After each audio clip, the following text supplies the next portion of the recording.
50 মিটারের মধ্যেই ভারত পাকিস্তান আন্তর্জাতিক সীমান্ত, আর ঠিক তার উল্টো দিকেই রয়েছে চানানা প্রাথমিক স্কুল। স্কুল বন্ধ, তার কারণ ইতিমধ্যেই সীমান্তবর্তী সমস্ত জেলায় সরকারি বেসরকারি স্কুল বন্ধের নির্দেশ লাগু রয়েছে গোটা জম্মু কাশ্মীর জুড়ে।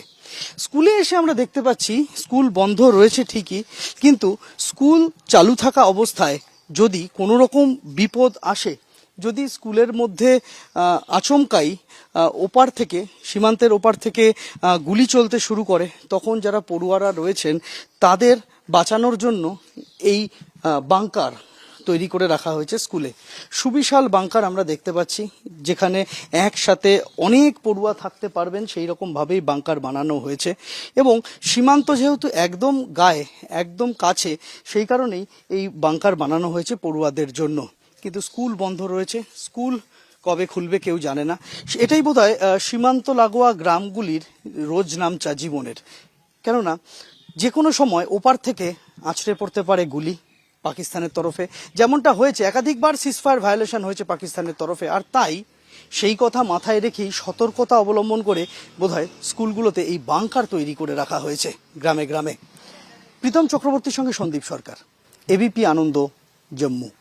পাক গোলাবর্ষণ থেকে বাঁচতে নিয়ন্ত্রণ রেখার এপারে বাসিন্দারা আশ্রয় নিয়েছিলেন বাংকারে।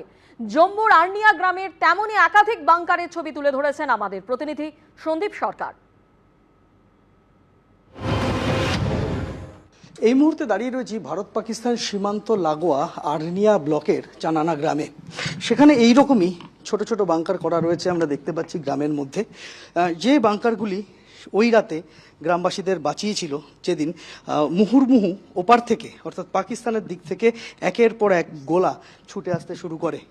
এবং সেই বাংকারগুলোর মধ্যে গা ঢাকা দিয়েই ওই রাতে মানুষ নিজের প্রাণ বাঁচিয়েছিলেন। আর এই মুহূর্তে গ্রাম খালি, গ্রামের অধিকাংশ বাসিন্দা গ্রাম ছেড়ে অন্যত্র রয়েছেন।